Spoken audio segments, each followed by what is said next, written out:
Hello. Hello. Good evening. What's up, Bob? What's good, Bob? How you doing, Bob? Happy Tuesday. What's up, Zappy? How y'all doing, man? How y'all doing, man? Happy Tuesday. Tuesday Mug Day. Tuesday Mug Day. Today, react. Today, react to video. I got videos pulled up. I already got videos pre-pulled up that we're gonna react to. I don't know how many we'll get through. I don't know. But that's what we gonna do. Hope y'all are doing swell. Hope y'all are doing swell. It's a quiet little Tuesday. Quiet little Tuesday, ain't it? But firstly, I need to warm up to react. I need to warm up to react properly. It only makes sense. I gotta play a game or two with this mug first. It only makes sense. Bazinga. Bazinga. All jazz, all the time. Jazz, I love some relaxing jazz. Like, actually, I couldn't live without that. I can't live without that. I truthfully cannot. I don't know who I'd be without it. Macchiato, what's good? How you doing? How you doing? Play. Knockout. I'm all right too. I'm feeling all right as well. I feel like I got a lot on my brain, but like not necessarily in a bad way. You think I'm gonna win tonight? I think so too. And I appreciate that. I've never heard you say that ever, Bob. What got into you? What got into you? What are you playing on Roblox, Macchiato? Here we go. Here we go. All right. How to play, navigate the frosty obstacles, and race to the finish line. Okay. I'll see what I can fucking do about that. You have grow a ring farm. You've cheered me on many times. Yeah, but you've never said I think you're gonna win. That's like a bold take. That's an awful bold mug. That's an awful bold mug to make. Holy schmoly. Watch out for the balls. Flying balls. Be patient. Go. Balls in the middle. Go. Jump, dive. Hooray. Okay. Oh yeah, baby. Fuck. Alright. That wasn't supposed to happen. Jump. We'll go right here. Right here. Right here. Yo. Alright. This is just about being slow and steady type shit. This is looking good. This is looking very good here. Slow and steady wins the race. Be patient. Jump. Number 9. That's halfway through the ranks. We'll take that. Bob! Who's Zappy? Zappy 30 stream streak. Thanks, Zappy. Thanks, Zappy! You've said that I was gonna win before. I don't recall that. That's a bold. I had to slightly lower my chair. Zappy's beating you by 8.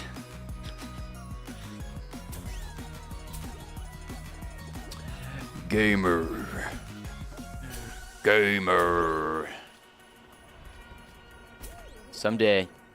Someday you can take down Zappy. He do be showing up to the mugs. Okay, onwards. This is for all the marbles. For all the marbles. How to play Naps game. Get to the finish line. Get to the mugging finish line.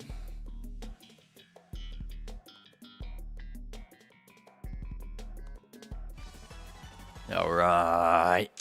High tide. Keep moving and reach the fucking finish line. Let's go. Patience. Take it easy. I'm interested in the one guy went. He went like left. Oh god, I can't see shit. Okay, we're good. We're doing swell. Jump over the mug. Oh god. Oh fuck. Well, that's not good. Alright, we're now at the bottom of the mug. Oh god. Go!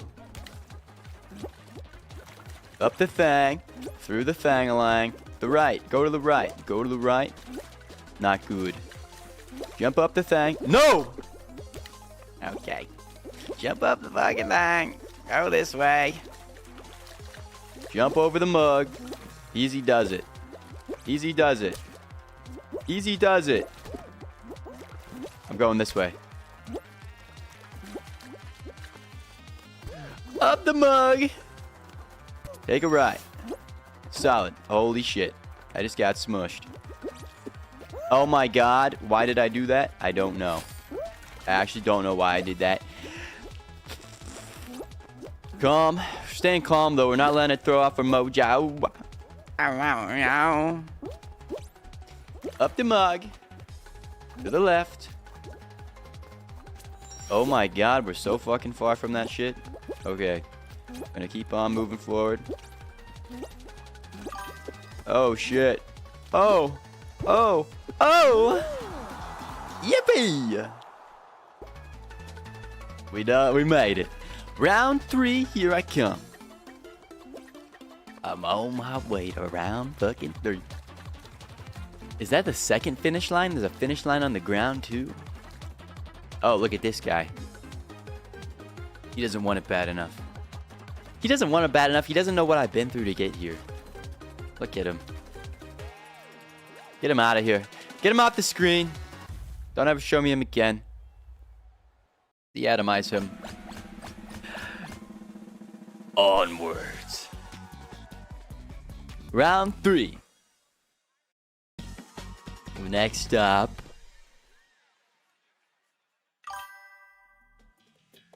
Hey, Macchiato 10 stream streak. Thank you. I appreciate ya. Hit the bubblegum balls into the cauldron. I don't know if I've ever fucking played this mug. What does that mean? Bubblegum brew. The rubber chicken is the fastest and most fun way to hit the bubblegum balls. Alright. Give me that shit. I got the rubber chicken. Where's the bubblegum balls? Oh, in the brew. We gotta hit that mug in the brew. Where's the balls? Smack it in the brew! What the fuck? That guy just hit me into the brew. Smack it in the brew! Get the fuck away from me. Smack it in the brew! Quit fucking hitting me. What's wrong with you people? Smack it in the... Alright, patience. Patience. Get the fuck out of my way. Get the fuck out of my way. 4 balls. Get the fuck out. Alright. Hit that shit. 5 balls. 6 balls. No. No. Oh my god, that guy just got double balls. I don't have any. I'm out of rubber chickens. Fuck, this guy's whooping my ass. No! Wait, one more ball. One more ball. One more ball. Shit. Shit. Shit. Go! Hey! Made it to the finals. I made it to the finals. Wait, this is good. This is really good. This is really good.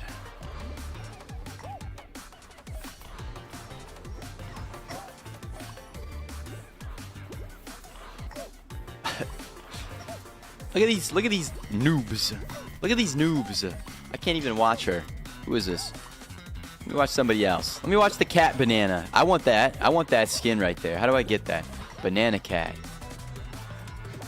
It's a banana cat. I like that a lot. I like that a whole lot. Smack him.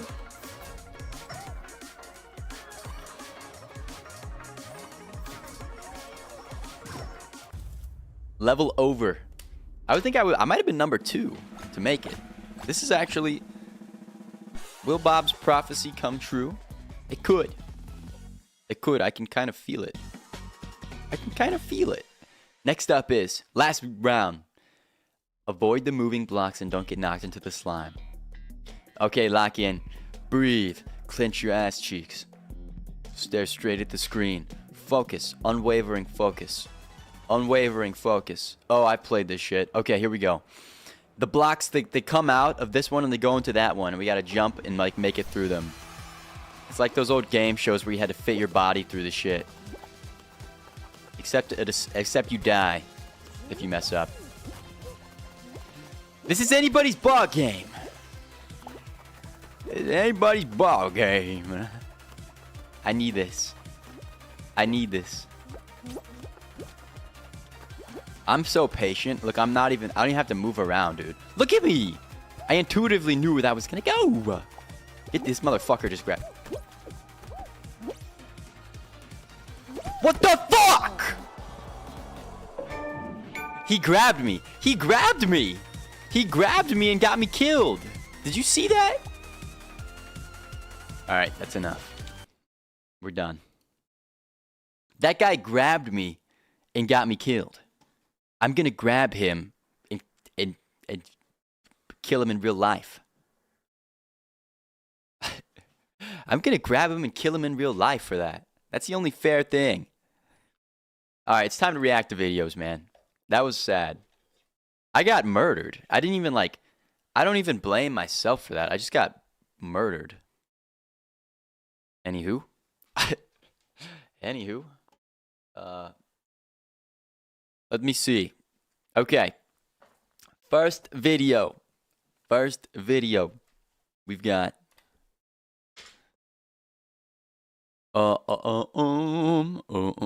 We've got. Okay, is it gonna show me the title or? Well, hold on. Let me just mute the ad. Just play through the ad. I don't have YouTube Premium. I don't have that mug. Don't show me this. I don't care. Actually, that looks like a pretty cool game. Okay. Is this an ad and an ad and an ad? When does the video start? Okay. We've got extreme historical hobbies that sound made up but aren't. Let's investigate these mugs. You're bored. You have the luxury. No. You should No. probably do more of that last one. But back in the day, folks had to get creative when looking for ways to pass time. And I mean alarmingly creative. Today, we're going to tell you about some extreme hobbies. I don't know what from I the would have done. past that Oh sound my made- God. Don't show me. You know what I would have done? I wouldn't have YouTube. I wouldn't have video games. I wouldn't have nothing that mattered. I don't know what I'd do with myself. I don't know what I would do. I'd go outside and just like throw rocks at people's windows, probably. That might be all there is to Yeah, do. but totally aren't. But before we get started, why not subscribe to the Weird History channel and leave a comment letting us know what other think we need to- historical pastimes you would like to hear about.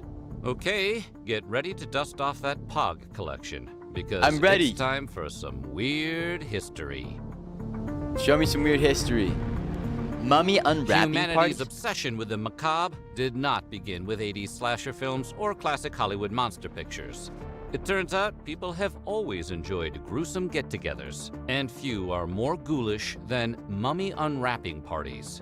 While the word mummy is classically associated What? with ancient Egypt, The we're fuck- actually looking quite a bit further ahead on the calendar to 19th century Victorian England, where the richest, most influential weirdos would buy up all the mummies they could get their hands on. Important members of high society would be invited to view these cadavers, ironically, in the middle of the living room, being unwrapped and often degraded in front of a light audience. What the fuck? They didn't have shit to do. They didn't have shit to do, man. So they just rip apart old bodies? It seems wrong. It seems wrong. Who gave these people money? That seems terrible. They would unwrap the mummy. It's like I don't know. That just seems wrong. It seems like degrading. It's like a human being. I don't know. That's fucked up. I don't know. If I was a mummy, I don't think I'd like to be unwrapped.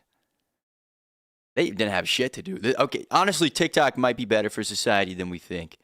I don't. Like a burlesque show for dusty skeletons. You had to possess a bit of showmanship to host one of these eloquently eerie soirees. Like famous surgeon Thomas Pettigrew, who was renowned for being one of the best mummy undressers in the business. That is, before criticism caused the parties to fall out of fashion. Brilliant students. Oh my god.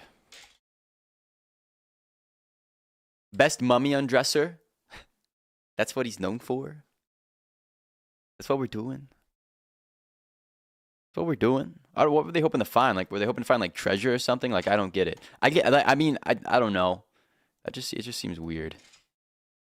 That seems weird. Oh, it's fucking still muted.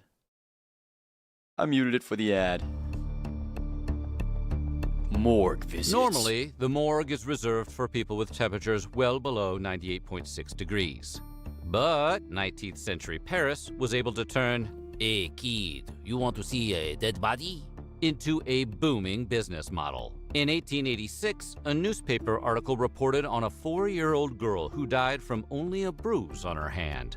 Morbidly curious members of the public flocked to the morgue to get a look at the poor deceased soul on display. What? That frenzy is believed to have shifted the morgue business from a way to identify the remains of loved ones into an exciting pastime for French citizens and British visitors alike. By the end of the 19th century, the morgue was considered a must-see destination in France. What? Bodies were displayed in morgue windows for all to see, sometimes for several days at a time.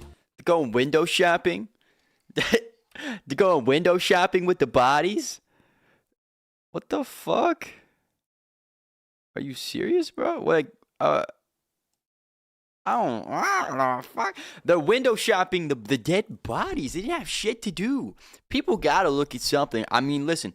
I guess like without we're just one big rock, and without entertainment, it's just a big rock, right? But we need like, thank God we got less like fucking weird entertainment. Now you can just like go to the movies or something. This is I don't know what. I don't know how to feel about that. I don't quite like that. Alike. By the end of the 19th century, the morgue was considered a must-see destination in France. Bodies were displayed in morgue windows for all to see, sometimes for several days at a time. Obviously, this practice has since fallen out of fashion, but it paved the way for modern-day mannequins. Just kidding. Or am I? This voice also sounds AI. I'm not sure how much I like it. I think the voice in this might be AI. It sounds too, I don't know. These days, a Civil War picnic is where you and the rest of your 5th grade history class go to watch a bunch of part-time actors pretend to shoot each other in period-accurate clothing. But back during the Battle of Bull Run, the first land battle of the American Civil War, many were able to witness the real thing while enjoying a light snack. What? Many people went out and set up picnics near the battlefield to witness the combat firsthand, convinced that the Union forces would rapidly claim victory. Nobody quite knows why anyone thought it would be a good idea to enjoy a basket of finger food while their friends and neighbors shot cannons at each other. But suffice it to say, their decision to treat the conflict like a croquet match was swiftly regretted once the actual fighting got underway. Reports of spectators rushing to escape have been described as utter chaos. Roads were clogged with broken-down carriages trying to get away from the action in what became known as the Great Skedaddle. The Great Skedaddle? Man, we're quite stupid. We're quite stupid. Certainty is a dangerous thing. It can be a very dangerous thing. They probably just figured, oh, like, we've got so much manpower that, like, nobody's gonna fucking, like, break the line. We're just gonna instantly destroy them. Everything's gonna be all right. Certainty's a dangerous thing, and it makes people do stupid things. If you think about it, like, a lot of war is based on certainty because you're so like confident that your point of view is right, or that your way of looking at the world, or that the way your country operates is like the way it should be done, or the way your government, whatever. Certainty is a dangerous and stupid thing most of the time, unless it's based on like love somehow. But certainty makes humans do really stupid shit. Like, this is really fucking stupid. That's so stupid.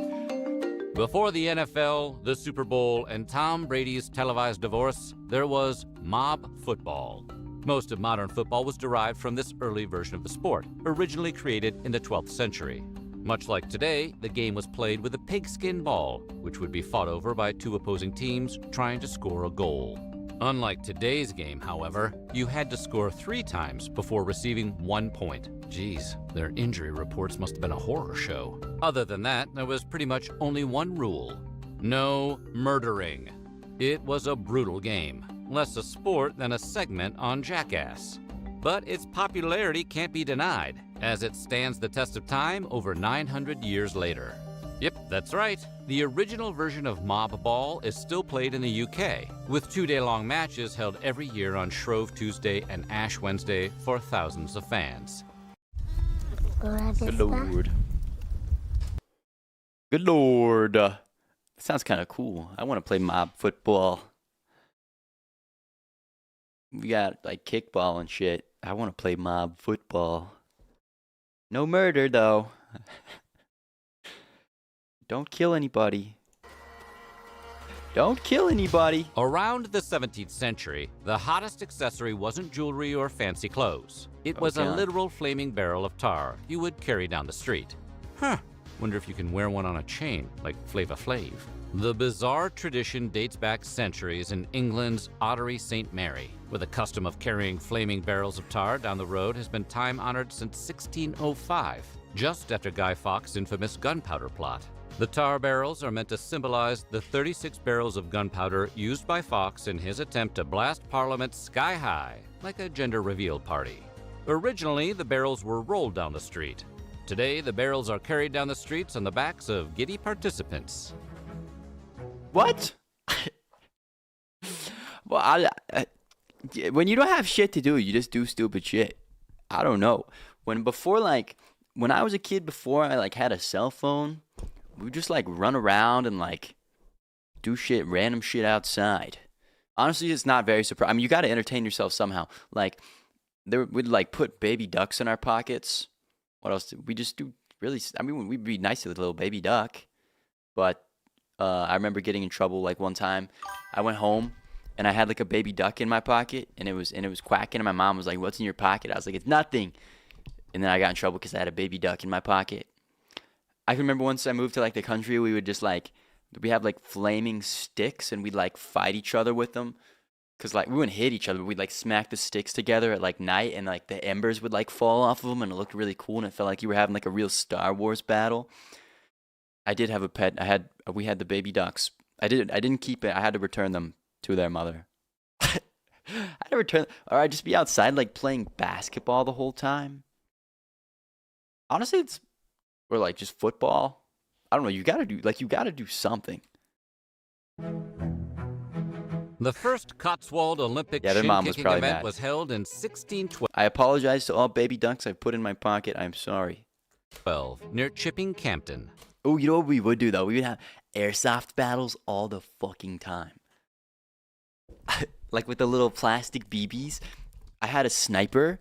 I had like a sniper rifle, and that shit hurt so bad. I remember like shooting my friend. Like you would shoot each other with the guns. That was a good pastime. People would get hurt, tears would be shed, but it was fun. It was fun. It was fun. For many in the English countryside, the hobby is Shin kick. I gotta turn on the AC. It's hot.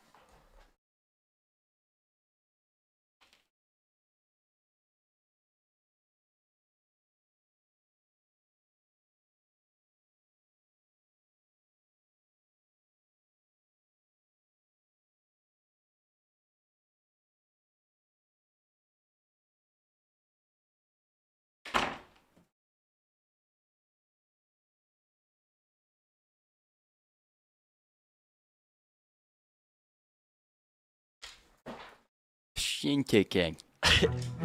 The first Cotswold Olympic shin-kicking event was held in 1612 near Chipping Wow. Campden. For many in the English countryside, the hobby is still going strong over 400 years later. The game is an offshoot of what is called Cotswold wrestling, with the aim being to trip an opponent by hooking their legs. It has since evolved to include players kicking shins, hitting, and tussling until the opponent is down on the ground. Basically, it's the pastime of little brothers and retired shuffleboard players drunk on Irish coffee. Famed lawyer Robert Dover is believed to be the father of Olympic shin kicking. The event went on for nearly 200 years straight before being suspended in 1642 during the English Civil War. But shin kicking was revised in 1965 and has gained amazing traction ever since, with thousands of participants joining in year after year. You know what that reminds me of?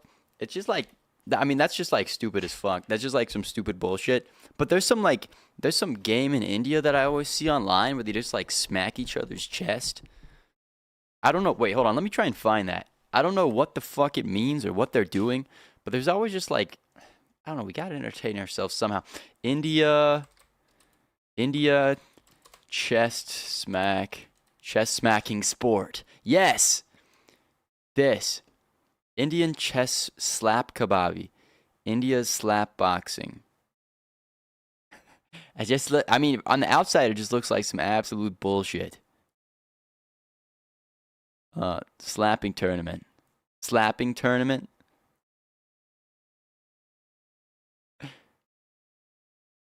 This guy in the red is like the GOAT of the Indian smacking tournament. Of these men running around slapping each other for what seems like a sport? Well, these videos are constantly on my timeline for some reason, so I found out exactly what's going on. See, this is a sport called kabaddi. It is super popular and mainly played in Southeast Asia. Now, it has a whole governing federation, pro and amateur leagues, and a ton of rules. None of which, though, include slapping the other player over and over again. So what exactly is happening here? Well, after some digging, I found out that this is a new version called Tapad Kabaddi or Slap Kabaddi.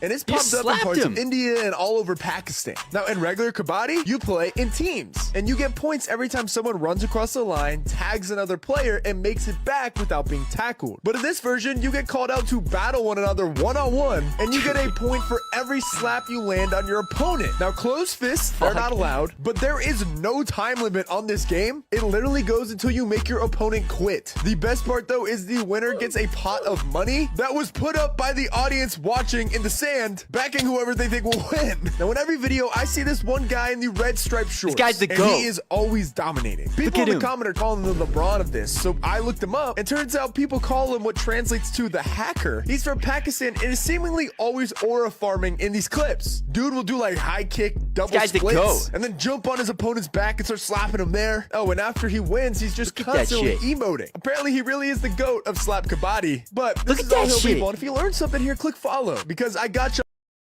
Anyways, so I guess it is. I mean, honestly, it is still some bullshit. You just you just smack each other until someone's like so fucked up that they have to quit. That's the same with shin kicking. You just kick each other's shins until someone gives up. These are great games. Wow. I'm not gonna do any of these sports. I'm not interested. I'm not interested. Back in 1951, the detonation of an atomic warhead above the Nevada deserts gave birth to a fad known as atomic tourism. Like today, Las Vegas was no stranger to capitalizing on profit when opportunity arose. So the powers that be wasted no time on branding Vegas as the country's atomic tourist capital. Throughout the Strip in the 1950s, you could find showgirls wearing mushroom cloud-inspired clothing, atomic cocktails being served at the bars, and even areas where one could go watch a live detonation for themselves from a relatively safe distance. What? Sort of like a Disney character breakfast with the most terrifying weapon ever constructed. Fans swept up in the hype would frequent Vegas in the 50s to view the atomic clouds, buy collectible postcards or calendars, and breathe in a crisp lungful of fallout. Eventually, the limited test ban was put into place in 1963, which prohibited above-ground nuclear testing. The fad may have been brief, but the memories and radiation poisoning will last a lifetime. I would go do that. I would go watch that. Who wants to have a picnic and watch an atomic? Who wants to have a picnic and watch an atomic bomb go off? Me. Me. That would be crazy. That would be so cool. It's pretty explosive.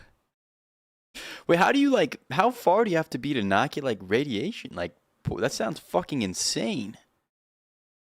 I want to do that. That would actually be insane. You have to wear like sunglasses. I don't know. I don't know the fucking. I don't know the rules to that mug. Killer ceramic figurines. Revolution, the emerging middle class in Victorian England found themselves with expendable income and nary a Beanie Baby or Funko Pop figure in sight to spend it on. In their absence, Staffordshire Factory's colorful figurines became the must-have collectibles of the day, featuring likenesses of mermaids, pirates, and even a depiction of a jealous wife. These porcelain statuettes were highly sought after by collectors. But by far, the hottest statues to put on your shelf were those of infamous murderers. What the fuck? Dude, I hate dolls. Like, actually, I hate little baby dolls. I always hated them when I was a kid. I don't know, like, some of them are just so creepy. I fucking hate them. I dislike at the time were forever immortalized as 6-inch ceramic figurines, sort of like an Edgelord Precious Moments collection. And because Victorian England already had quite an obsession with the macabre, the statues sold like hotcakes. You could collect them all, including grisly figures like the deranged farmhand James Bloomfield Rush, or William Corder, who perpetrated the Red Barn murder. People still buy up Staffordshire ceramics to this very day. Labubu? Now we got Labubu. That's fucking weird. I guess they're like Pokemon cards. They're like the evil Pokemon cards. Killer Labubu. Murderer collection. Serial killer Labubu. Bundy.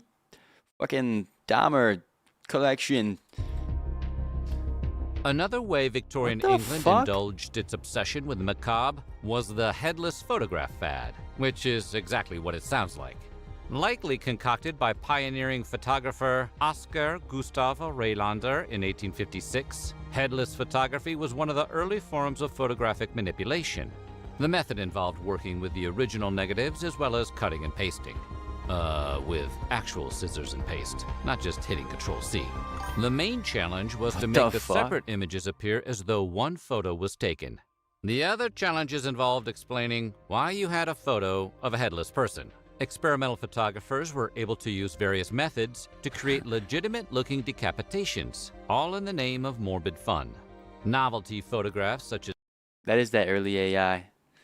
That's that early AI. Because people would probably believe that shit, like... Because how rare would it be for like photos to be manipulated? People believe that shit.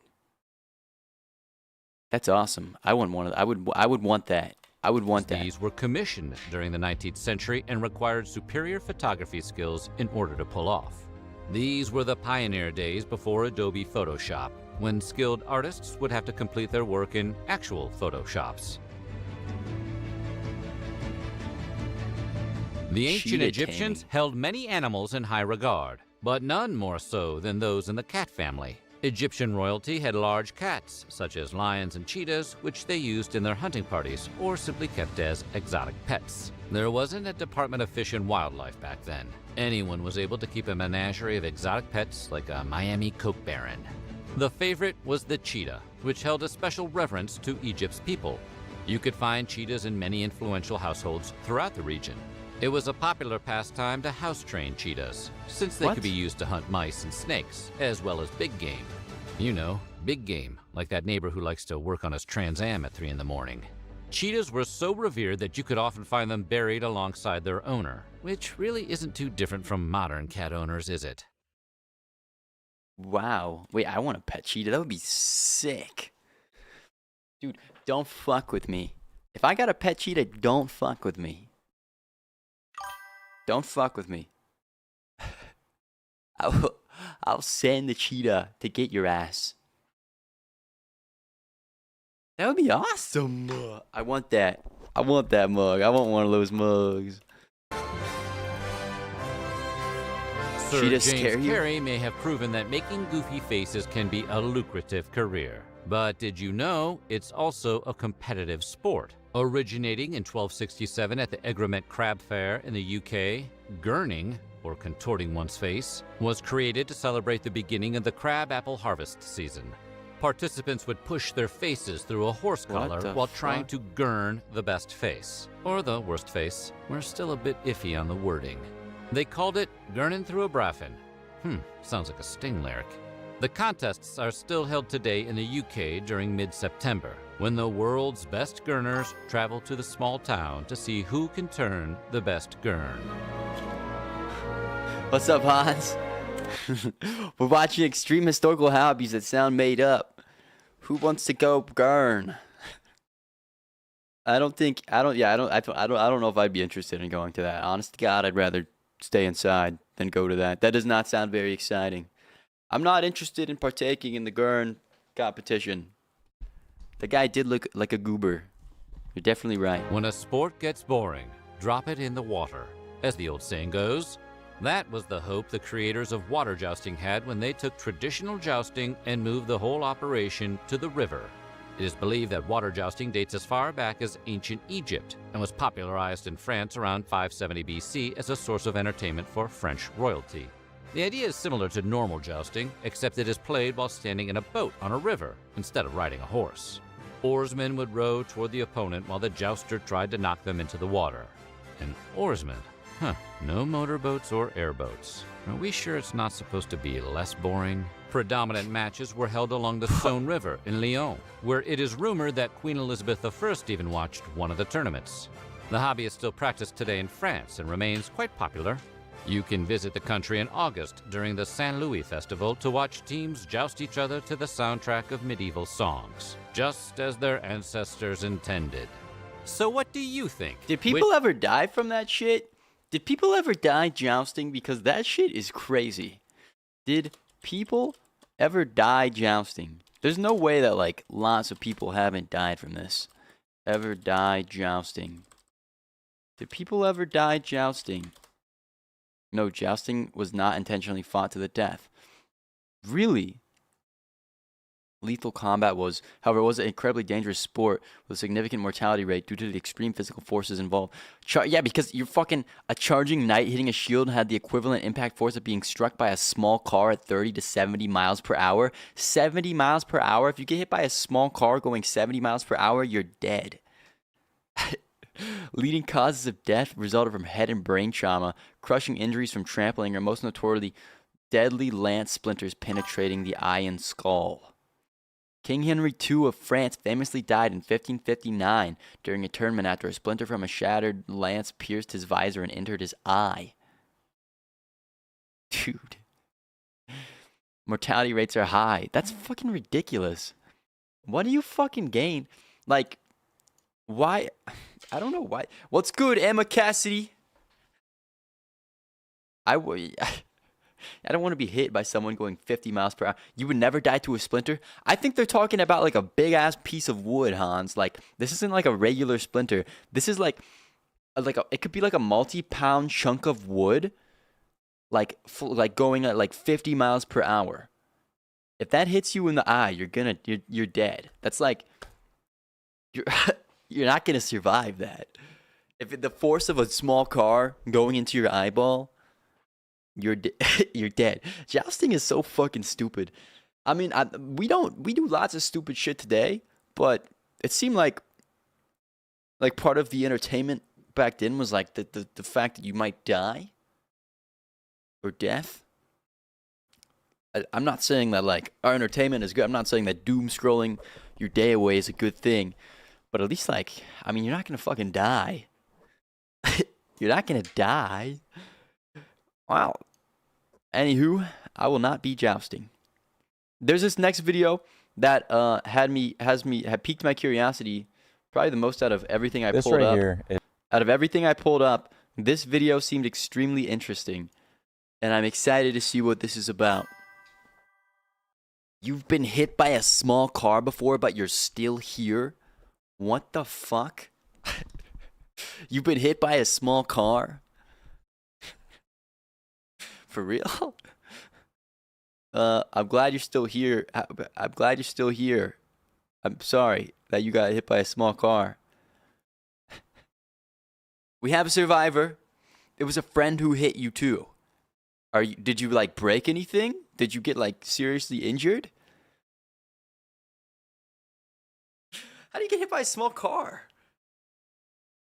It's a funny story. Well, I'm glad that you're alive.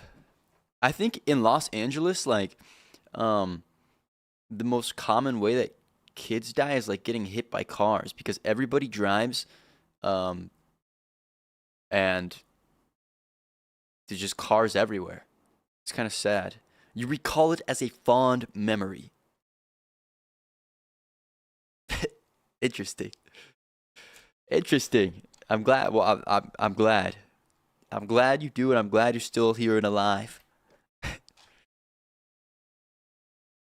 It's like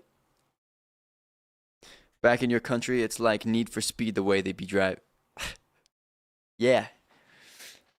Yeah. Cars are scary, dude. Cars are fucking insane. I think about that every day every time I drive in LA, I'm like, how much longer like is this gonna be? Like, I wish we had like good public trains all throughout America. Just because it's like a lot safer and a lot less like ridiculous. But we're so it's so normalized that you have to drive. You have to drive. But like it's like kind of fucking insane. Actually. That's why you like stop signs. Land of the Ferraris. Wait, where is that? What land? Where's the land of the Ferraris? Land of the Ferraris. Where are Ferraris from? Where are Ferrari from? Made. Italy, that was my guess. Italy. Dubai? Or go to Germany where there's no speed limit. Dude, that shit's crazy. All right. Next video, we've got how the fourth dimension affects you every day. I'm actually very curious about this. I want to know, as far as I'm concerned, the fourth dimension is time. And it like we're three-dimensional beings, but we can't see the fourth dimension because it's time. And if you could see the fourth dimension, then technically you'd have to be like God, because then you could see everything that's ever happened and will happen and has happened all at once. And that would be the fourth dimension. But obviously we can't see that because we go through life in time and like in a linear way. It's always just now for us. But if you could see all of time, that would be the fourth dimension. So how does that affect me every day? I don't fucking know. I don't know. From Italy, but you got a lot of those. Yeah, I mean, I think the fourth dimension is time. But we're three-dimensional beings. So obviously, like you can only theorize, but it makes sense that the fourth dimension would be time. Let's see what this guy has to say. Is a tesseract, which is a four-dimensional cube, except this is actually not. You see time right now, it's 10:02. Yeah, you're seeing time right now, though. You can't see everything that's ever happened and will happen at once. Right? Not a tesseract, but instead a representation of a tesseract in three-dimensional space. And it looks a little bit confusing, but by the end of this video, I promise you'll understand what this shape is, how 4D space and 4D objects work, how 4D space impacts you all of the time, and why you should care. We often think topics like this aren't really relevant to our day-to-day life, but learning about this subject specifically can change your opinion on your life, the universe, and maybe even your spirituality. Holy schmoly. Wait, this sounds awesome. I'm excited. He's going to figure out why we should care. I like that. I want to know why I should care. You can give me some bullshit. You can give me the shin-kicking bullshit, the jousting bullshit, but I want to know why this affects me and how I can see the fourth dimension. I want to see it. Aren't a mathematically minded person, you should still definitely be able to get something out of this. And there won't be any math in this video, just explanations. Yay. So because I'm trying to explain a subject that's really complicated in a way that the average person will understand, I'm going to be making a lot of simplifications and making some compromises in this video. So if this topic interests you, then you should definitely do some research on it because it's super interesting. And in this video, I'm really only going to be giving you a baseline. No math is a W for sure. We don't need that. We don't need that. Of how 4D space works. And this is one of those topics that you kind of have to keep coming back to over time. So it's okay if things don't make sense on the first watch. You should still be able to get something out of this video by the end of it. So first of all, what actually is 4D space? So the first thing to understand about 4D space and 4D objects is that it is literally impossible to comprehend with the human brain. And the reason for this is because we live in a three-dimensional universe. So That's what I just we're bound said. to these That's what I just said. We could only see three-dimensionally. Shout out Hansenator. three dimensions. And I'll talk a little bit more later about specifically why that is. But for now, all you need to know is you can't actually truly see a 4D object. However, you can understand how 4D objects in 4D space behave. And the best way to do that is by looking at lower dimensions. So first of all, what exactly is the definition of a dimension? So a dimension is just a measurable extent of some kind. So like width, length, and depth are the three that we use to describe a three-dimensional universe. But for our purposes, you can just think about a dimension as an infinite line that a point or a particle can travel across. Because this particle can travel in two directions, each dimension will have two directions associated with it. And we use numbers to measure that particle's movement. So a positive number would mean that particle is moving forward, and a negative number means it's moving backwards. So personally, I think the best way to really This shit boring? Go scroll TikTok then. I'm learning and you're gonna learn. He's not talking math. None of that has to do with math. That's science, Hans. You need this more than anybody here. like internalize this understanding is to look at graphs. And you've likely used graphs before to obviously graph things or to solve problems in school. And graphs are an example of a two-dimensional space, meaning that we only need two numbers to measure where any particle or point is in that space. We have the y dimension, which is up and down, and we have the x dimension, which is side to side. So for the y, a positive number is up, a negative number is down, and for the x, a positive number is forward and a negative number is backwards. So like I said, you only need two numbers to fully describe any particle's movement in a two-dimensional universe. And of course, if you removed one of those dimensions, you would only need one number. So what happens? Imagine if we lived in a two-dimensional universe. That would suck. You can just go like forward and backward and side to side, and you can only see like what's right in front of you. That sounds boring as a mug. That sounds why is Epic Games asking to make changes to my device right now? I mean, I guess so. That sounds boring as a mug. I'm glad to be in a three-dimensional reality. For your information, all my classes I have always had an A. Good job, Hans. That's awesome. What if we were living in a two-dimension, we don't realize it? Well, I think we're living in a three-dimension because we can also move up and down. You know what I mean? We can go forward, backward, up, down. You know what I'm saying? You know what I'm saying? If you add a dimension, But who knows? well, you could probably guess that you would make a three-dimensional graph. So now you need three numbers to fully describe a particle's movement in that space. So one thing that's really important to note here that can kind of get lost a little bit is that when we're adding a dimension, we're literally adding a direction to the space. Now, of course, because we're 3D beings, when we think about like a 2D graph, we think about a 2D graph in a 3D space.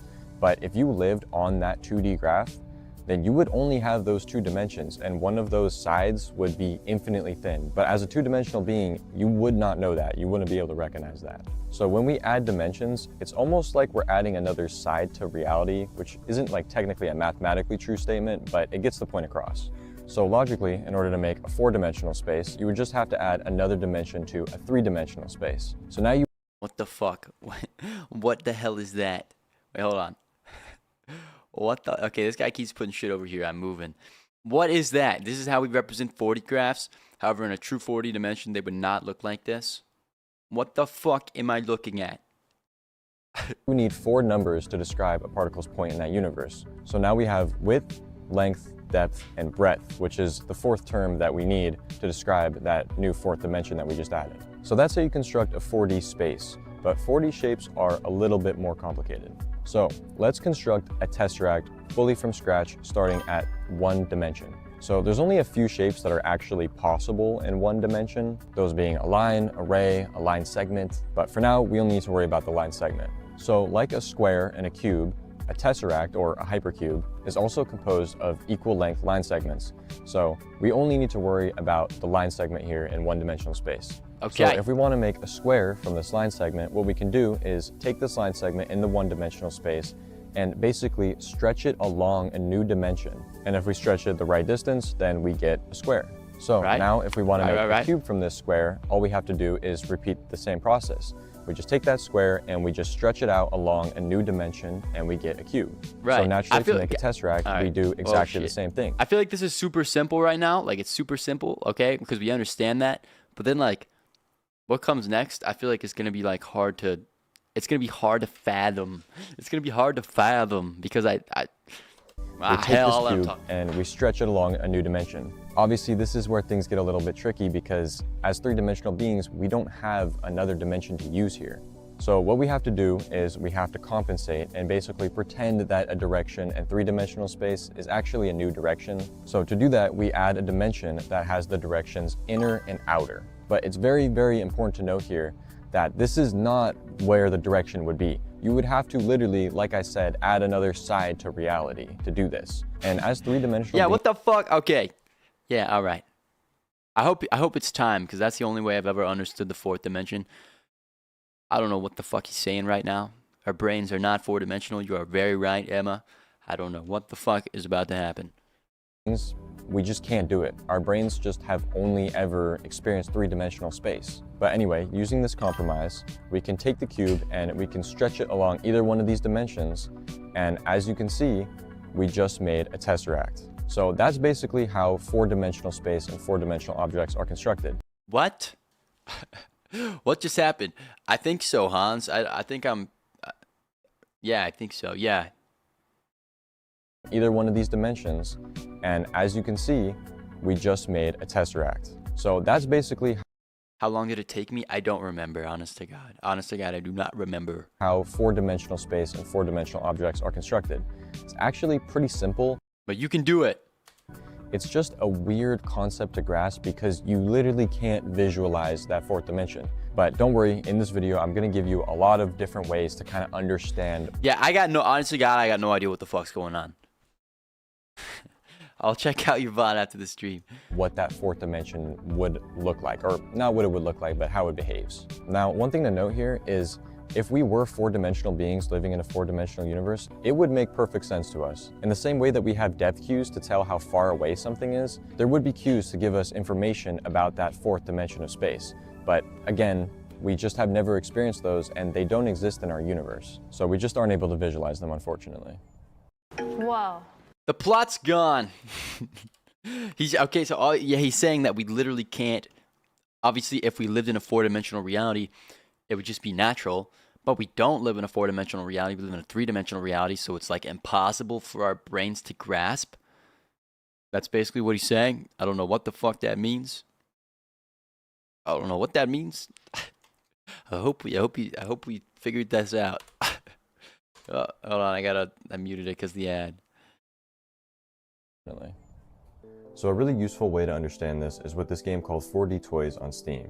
And this is a game that basically just renders 4D objects. Interestingly, computers have no problem computing 4D space and 4D objects. In 3D simulations, a computer just calculates an object's position with, of course, those three numbers that we mentioned earlier, X, Y, and Z. And all we need to do to calculate the position of a 4D object is to just add one more number. So even though computers can calculate these objects and their positions, they still can't fully render them. And He's gonna find us. We're gonna figure this out. We're gonna learn this. You keep going, Hans. When you don't learn or understand something, you don't stop. You never fucking stop. You keep going. the reason for this is because computers output 2D images, so they technically can't even display 3D objects in their true form. Computers basically just visualize a shadow of a 3D shape cast onto a 2D surface. The only reason we can understand these 2D projections as 3D objects is because we understand the concept of depth cues, which basically tell us how far away or how close something is to us based on the size of the object. And using this, we can also kind of gauge how far away objects might be from us. Now, if you lived in a four-dimensional universe, that universe would have similar depth cues to be able to give you information about an object's position along that fourth dimension. But since we're three-dimensional beings and we live in a three-dimensional universe, not only can we not understand or comprehend these cues, but they literally don't exist in our universe. And that's Okay, he said this like 100 times. I don't understand it. We're not four-dimensional beings. I don't know what the fuck it would mean or what it would look like. I get that. But I'm still curious to what he's gonna say. We're gonna learn. We're gonna learn type shit. the reason why computers can't simulate them. It's sort of the same concept as trying to imagine a new color. There are other colors that exist, but in order to be able to see them, you would need to have eyes that could detect the light, and then you would need to have a brain that could actually process that information. So because we can't make an accurate shadow of a 4D object in 3D space, we instead have to once again compromise And so what we do is we instead take a 3-dimensional cross-section of that 4-dimensional object, and that we are able to simulate. The only problem with this What the fuck does that even mean? is it looks very, very confusing. Now, if you were a 4th-dimensional being and you had a computer that could render 3D space, that space would not look like these cross-sections of 3-dimensional objects. Instead, like how our computers simulate a 2-dimensional shadow of a 3-dimensional object, their computers would simulate a 3-dimensional shadow of a 4-dimensional object. And this is because a 4th-dimensional being could actually see all 3 sides of a 3-dimensional object in the same way that we can see the entirety of a 2-dimensional object, but a 2-dimensional being wouldn't be able to see the entirety of that. So this right here, Yeah, okay, so this is like... The fuck is he saying?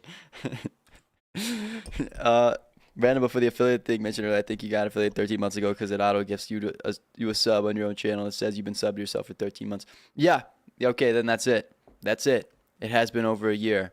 But this guy is basically just fucking saying that just like how we can gaze upon like a graph and be like, oh, that's 2D, or on a game on a screen that's 2-dimensional, it's like, okay, that's 2D.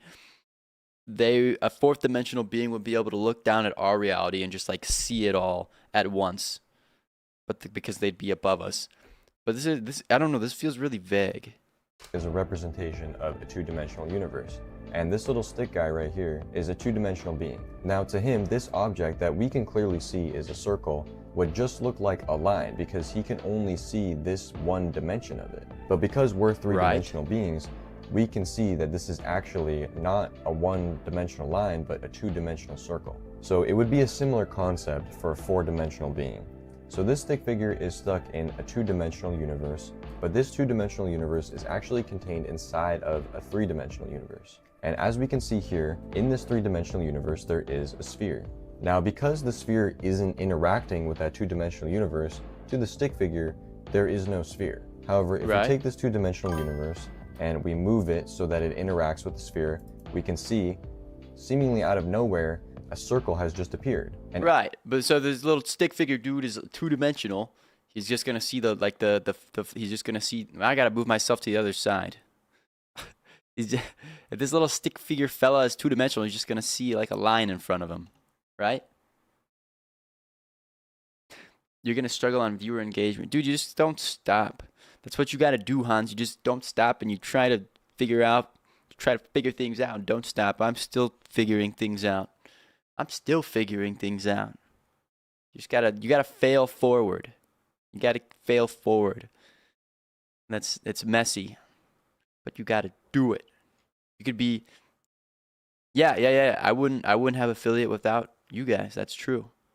That's very true. As we take that circle and move it closer to the middle of this sphere, you can see to the stick figure, the sphere gets bigger as it reaches the middle, and then it gets smaller as the 2-dimensional universe passes through the sphere until it eventually pops out of existence. Now, of course, to us, we can see that this makes perfect sense. The shape isn't actually changing and morphing, it's just that the cross-section of the sphere that the stick figure can see is being passed through the sphere. So let's take this concept and move it up a dimension. So here we're in a 3-dimensional universe. So now what we're gonna do is take a 4D hypersphere. Alright, okay.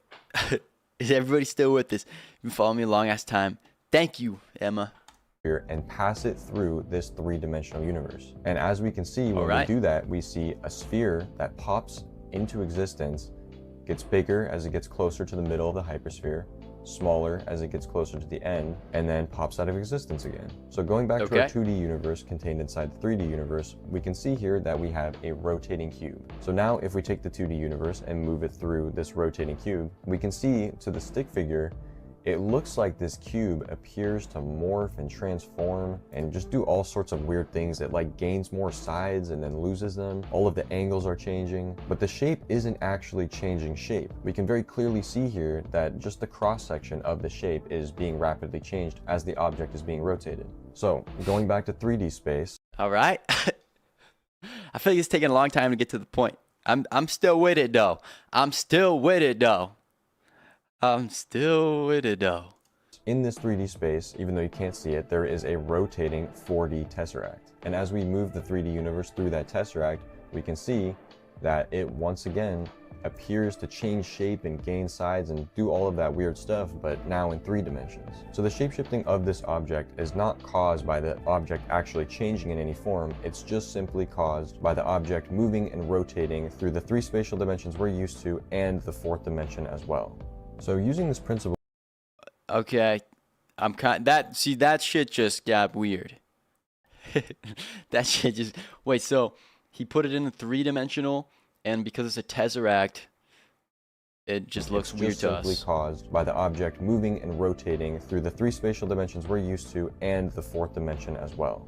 So using this principle of taking a 3D cross-section of a 4D object, we can actually make 4D games. And people have done it. There's many 4D games out there, and even games that go in much higher dimensions. And one game that I think does a pretty good job of making this a little bit more intuitive is 4D Miner. So obviously, you can already tell at first glance, this game looks really weird and confusing, but it actually has a built-in way of kind of understanding the game. So as you can see here, we have a little frog, his name is Frank, and he is a 2-dimensional being. So Frank is bound to 2 dimensions, and he can only move forward, backward, up, and down, but as we can see, his world is much more complex because it has that 3rd dimension which allows for objects to be in front and behind. So Frank can't fully experience this full 3D world, but what we can do is make a little bit of a compromise, and by using the scroll wheel, we can actually rotate the cross-section of the 3D world that he experiences. And in doing that, we can get Frank anywhere we want on this 3-dimensional world, but he's still only experiencing and bound to 2 dimensions. So for example, if we want to put Frank in this cave here, we can just rotate the cross-section so that it lines up with the cave, and then Frank can just go jump in. And he's a little bit stuck now, so if we want to get him out, we can just rotate it a little bit more, and now he has a way out. So at first glance, you can see this looks pretty much just like normal Minecraft, besides some of the weirdly shaped blocks and the floating trees. But by using my scroll wheel to rotate the 3D cross-section of the 4D world we're experiencing, we can see that there's actually a lot more to this world than meets the eye.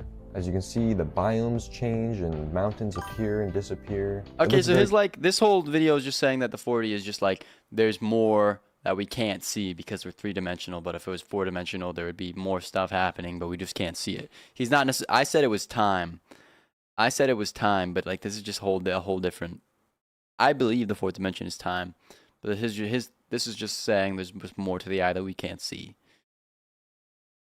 Basically. There's more that we can't see. There's more that the eye can't see. You've followed since July 16th, 2023. That's crazy. Thank you. Confusing, but the point here is that this is a 3-dimensional cross-section of that 4-dimensional world. Now that last part might have been like really confusing, and if you're confused by that, don't worry, it's super confusing, and it's not important you understand exactly how this works right now. You just need a general concept of how this kind of functions. Oh! I think things are about to get funky now. I'm excited. When did we call Joe a femboy? Excuse me. Excuse me. Or you can. Okay, so now that that's all out of the way, how is this relevant to your everyday life? Well, in our universe, if you want to describe where an object's position is, you not only need its 3 spatial dimensions, but there's one more dimension that you need: when it occurs. So technically, our universe is comprised all that just to say it was time, just to say what I... Alright. Of 4 dimensions, 3 spatial dimensions, and 1 dimension of time.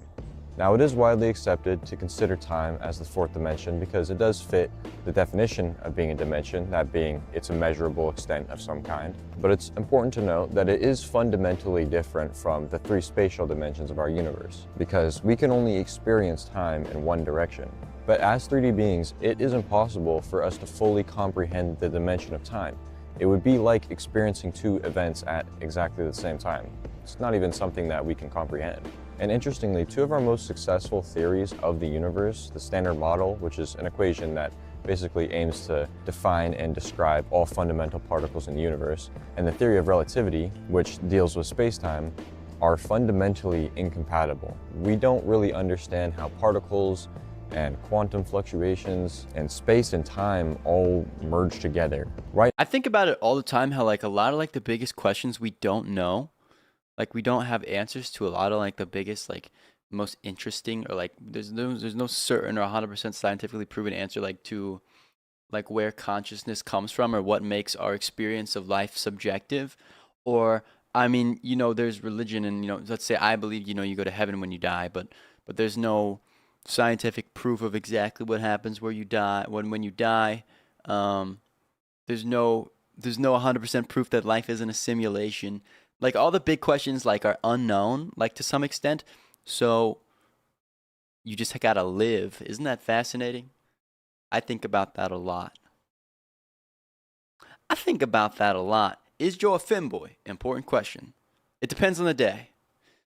Tuesday, fem day, femboy Friday. Okay, that's what it. That's yeah. That's on Fridays. Yes. Now this is the holy. Oh God! I just accidentally. Einstein once wrote God. an introduction to book on astronomy. He mentions Go that back. I accidentally just I just fucking skipped the video. Hold on. You should care. We often think topic present moment that you're experiencing right. Frank would have to experience every 2D cross-section of his 3D. It would be like experiencing two events at exactly the same time. It's not even something that we can comprehend. And interestingly, two of our most successful theories of the universe, the Standard Model, which is an equation that basically aims to define and describe all fundamental particles in the universe, and the theory of relativity, which deals with space-time, are fundamentally incompatible. We don't really understand how particles and quantum fluctuations and space and time all merge together. Right now, this is the holy grail of physics, is finding a way to unify these theories. So general relativity and special relativity. What if time is actually just like an illusion? Here's another thing.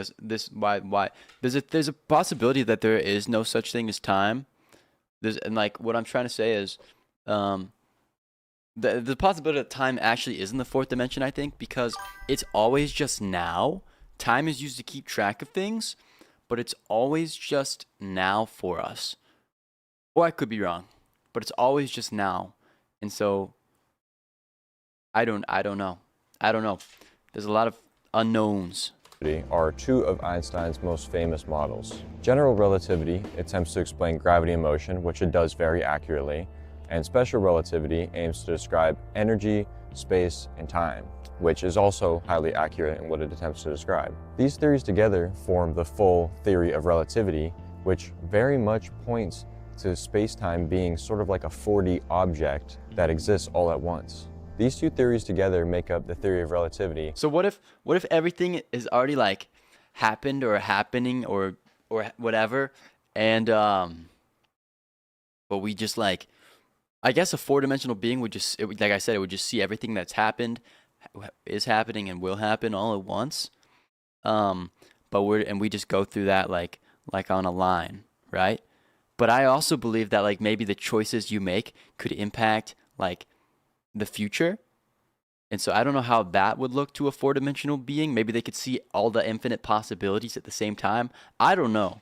It's really interesting though. Which very much points towards space and time being a unified 4D object. So according to our best theories, the universe is composed in a way that is at least one dimension higher than we typically think. In order to fully see that extra dimension, that being time, you would either need to be a theoretical 4D being that could see all of time at once, or you would need to be a 3D being that experienced all of time from beginning to end, in the same way that Frank would have to experience every 2D cross-section of his 3D world in order to fully understand it. But he still could never truly see the full 3D world, in the same way that we can only see a cross-section of the four-dimensional object of space-time that we are experiencing. So the last piece of the puzzle here is described by the theory of relativity. Time. I want to know how this applies to us. When are we going to watch a different video? After this fucking video. That's the answer. Is relative, which basically means the faster you go, the slower you experience time. But in the universe, the speed at which you can go seems to be capped. It's the speed of light. At least as we understand it, nothing can go faster than the speed of light. And the reason for this is because light is made up of photons, which are massless particles, and that's why they can travel at an uncapped speed. So how do photons experience time? Well, they don't. At those speeds, the effects of time dilation become infinite. And so to a photon, from the moment the beginning of the universe happened to now, that photon has experienced no time. So this means, or at least appears to mean, that our experience of time is an experience created by our minds. Dude, that's what I'm saying. what if time is just an experience created by our minds? Wait, that's so fucking weird to think about, dude. That's so fucking weird. Time could just be created by our minds. It is obviously useful for keeping track of things, but it's always just now, right? To the universe or to a photon, there is no time. I don't know. Time does exist, but our experience of it isn't a fully encompassing view of it. Just because we observe it this way, it doesn't necessarily mean that it objectively exists in this way. So this concept is a frontier of modern science, and there's many ways to explain it, but one of the ideas is the block universe theory, which basically describes all of time and all of our 3 dimensions as one continuous 4D object.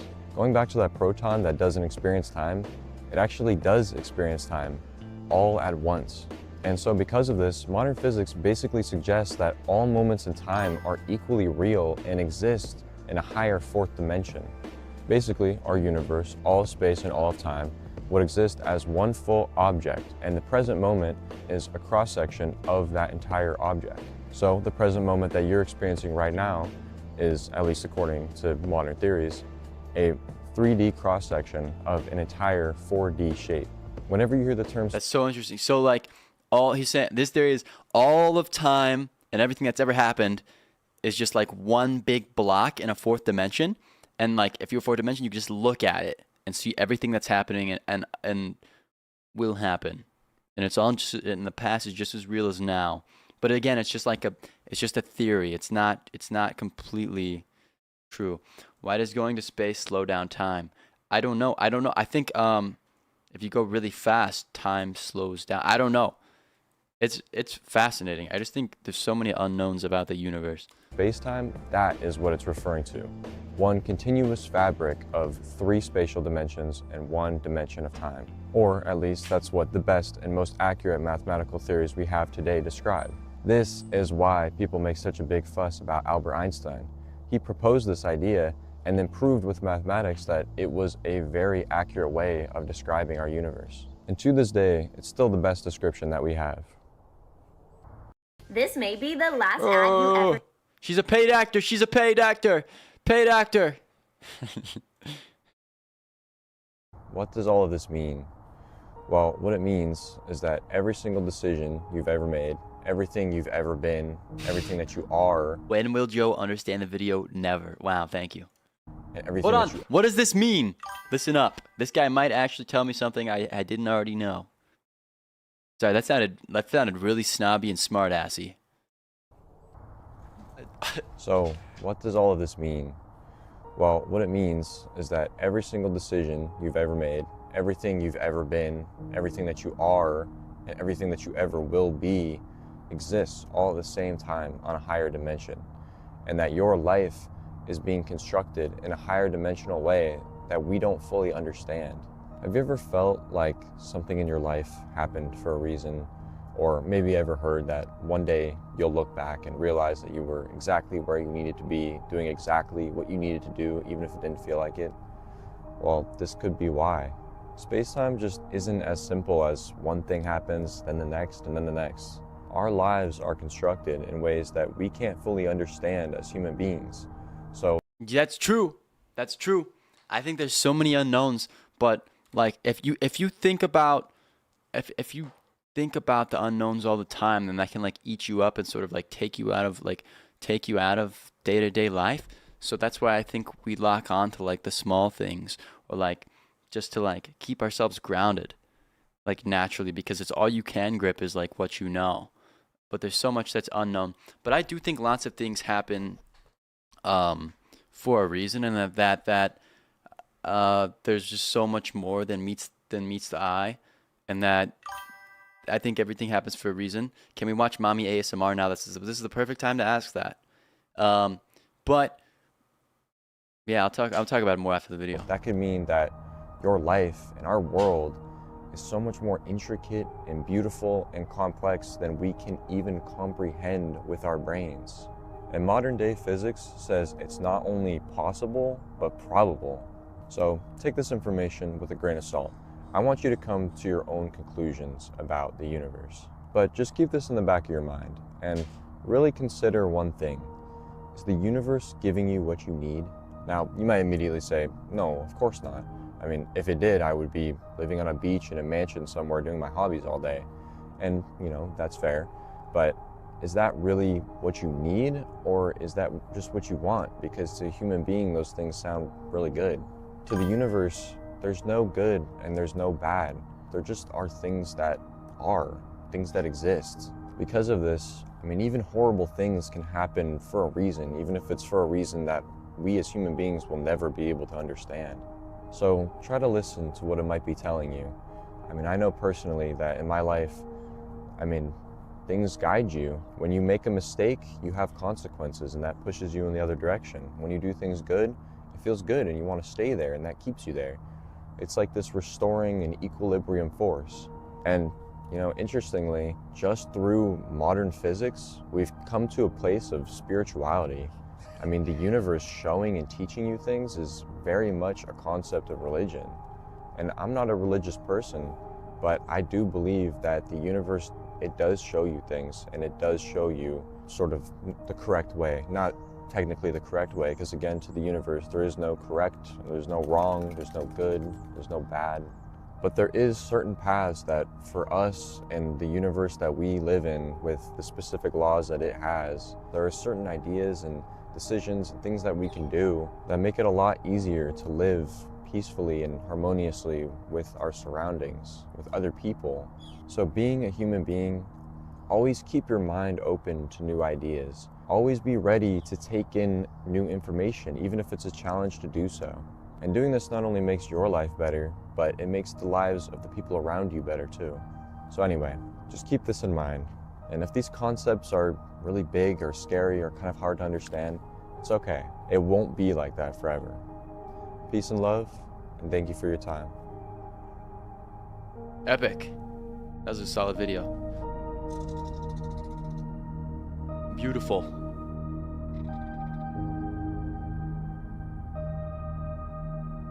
Oh, sick. This guy streams on Twitch, you said? That's really cool. See what people say about it.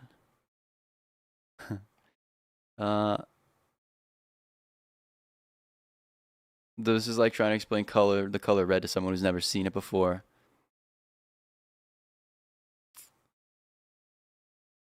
Yeah. I mean, it's just so interesting. I do think it's very important to keep an open mind at all times, and to be willing to accept that the way that you go about things might be wrong, or that something could always be improved, or that, I don't know, like I said earlier, like certainty is dangerous. I said that in the last video. But it's good to like have an open mind and be open to new information and new ways of living, new possibilities, because like, I don't know, like I've said it before, like a lot of old people, you get old and then you just kind of get like stuck in your ways. You have these like certain ideas that you accepted decades ago and then you never change, and at that point you're kind of just like a robot going through life, and you don't want that. Like that's like, nobody, like, fuck that. There's so much, like the universe is like such a fascinating thing, and I'm very curious about life and new experiences and learning, and I think it's fascinating, but obviously there's got to be a balance between like day-to-day things. But it's definitely like a reminder like about what's important. I've like been reminded about lots about what's important recently. I think probably the most important thing here is like, and I could be a lot better, is like relationships, like with the people you care about, or even just like friends or whoever, I don't know, even strangers on the internet, or pets, or, you know, family, friends, whatever. I think that's super important. But I also do think that everything happens for a reason. I think, yeah, I do think if you even have pets? Yeah, I have 2 dogs back in Ohio, and then I had a cat for a while. But I do think that everything happens for a reason, and then you have to kind of slow down and realize that there's like much greater powers at play, whatever that may mean. Obviously, it's like, so I don't know, I guess I think a reminder. I lived in Ohio. I'm not in Ohio anymore. But I guess an example from my life of something. I do think that I do believe in like a higher power. That I believe that God is real, and I think that because when I'm like very certain about my life and the way that I need to go about things, then I usually find, well, I'm usually very wrong. But when I sort of like let things go, uh, when I let go of the way something needs to look, and I'm more open to like learning, then things work out. Um, the only Joe has gone Hollywood. Yeah. The only thing I've ever, I guess, an interesting story about how things like have clicked in my life. So I've been to one in-person audition basically for a commercial. Oh, that's not true. I've been to a couple in-person auditions, but I've been to one in-person audition for a commercial. It was the first in-person audition I ever went to, and it was for a Christian commercial. And I sat by a guy like waiting to go into the room to audition. I sat by a dude named EJ, and then I met EJ there, and I talked to EJ, and we became friends. And then a couple months later, he was having a Halloween party, and so I went to his little Halloween party at his place. And then there was like word that there was like some like mansion party in Beverly Hills, a Halloween mansion party, and that maybe we could get in. We didn't quite know. We didn't quite know. He was drunk. I was like, dude, are we gonna be able to get into this party or whatever? He didn't know, and I didn't know either. But we got an Uber, and like I wasn't even gonna go out that night. I was just gonna stay inside. I wasn't even gonna go to any Halloween parties. Like I prefer to be inside. I prefer not to go out. I prefer to stay in. I'm like a vampire. But we ended up going to the party, and we had to like fill out like a waiver, and it was at a mansion in Beverly Hills, and I don't know how much I can say because I don't want to like give away like certain parts of my personal life, or like. But so we went. It was like an incredible house. People you've seen on TV were at the party, and it was being hosted by somebody, and that person was also performing like out back, sort of like by a pool and like with fire pits, and they're performing on stage at their own Halloween party, kind of like something out of like Disney Channel or something, in like a really interesting way. And so I looked at they were also hosting the party, and it was a beautiful girl, and I looked at EJ, and we kind of just laughed because it was just like so interesting how we just ended up there, because he just knew somebody who was there. And then I said, I bet you that I could date that girl. I bet I could date that girl. And then I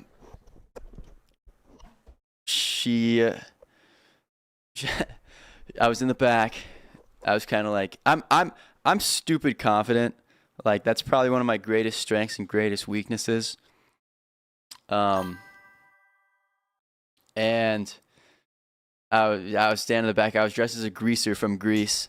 And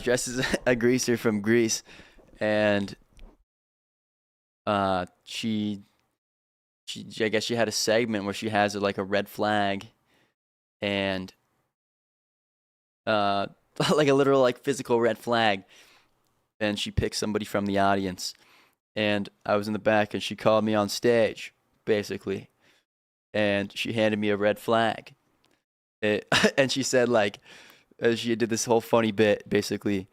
And then I took the red flag. She asked my name. I said, I'm Joe. And then I walked off. And I was like, was like, that was interesting. And then everybody was like, you're the red flag guy. I was like, yep, I'm the red flag guy. And I wanted to talk to her. I didn't know if I was gonna get to talk to her, but I was just stupid confident. I was like, it's gonna happen. It's supposed to happen. It's gonna happen. And I want to talk to this girl. And so, I stayed for a while, just like talking to random people, kind of like waiting for a chance. Because it's her party. There was like hundreds and hundreds, like 1,200 people showed up or whatever. And I wanted to talk to her. At this Beverly Hills mansion party, basically. And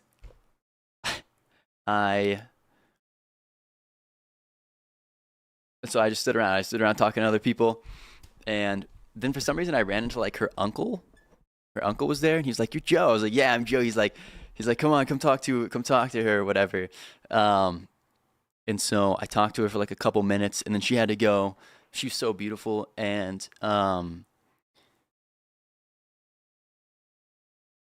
I talked to her for a couple minutes and then she had to go keep talking to other people. And then it came to like a point where security started like telling people to leave because it was like that late at the party. And you had to have like a certain like wristband. You had to like be like a personal acquaintance of hers. Obviously I didn't have that because me and my friend just ended up at the party because we knew somebody there. And so security was telling us to leave. And so I was like, okay, I'm going to leave. And then two girls like asked me to take their photo. So I did. And then as soon as the security turned around, basically because I wanted to keep talking to this girl, I ran around the corner of like this like back house and I hid there for like five or 10 minutes until I like felt like security was gone. Then I came out and then I just started talking like to people like I belonged there basically. And I mean, there's a lot more to this story, but I kept talking to her basically. Smooth as a mug.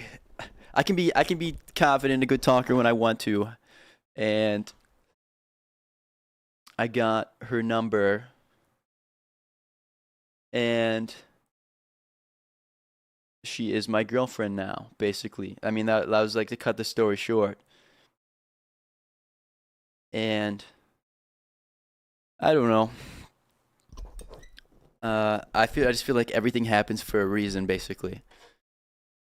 And I don't know. I've learned a lot from her, but that's that. That's as vague as I can tell the story at this point in time. That's as vague as I can tell the story at this point in time. So you're dating a rich guy, not like.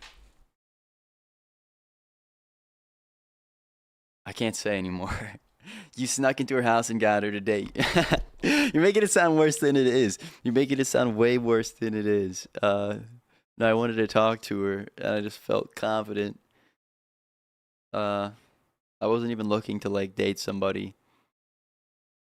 But there's like another dude there, also talking to her, extremely handsome dude. At that same time, at that night. And I was like, I gotta deal with this fucking dude. Very good looking dude. On the, I don't know if you've heard of the Savannah Bananas. Very good, like looking baseball player dude. I had to deal with that fucker. He was a nice guy. But no, then I stayed like the whole night and I talked to her till like 6 a.m. and EJ helped clean up around the party while I talked to her. And then I told her I'd call her the next day, and I did. What's good, Frem? So if you said whose party it was, would we know who it is? I mean, you might not know who it is, but it would be my girlfriend. Hans is still alive. Why aren't you at the house? I just can't. I can't say more at this point in time.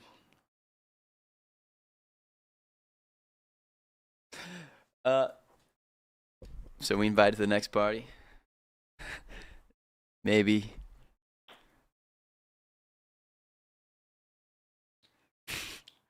Maybe. I don't know, man.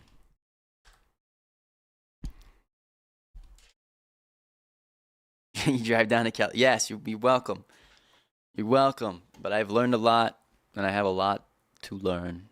There's so much I don't know. There's so much I don't know.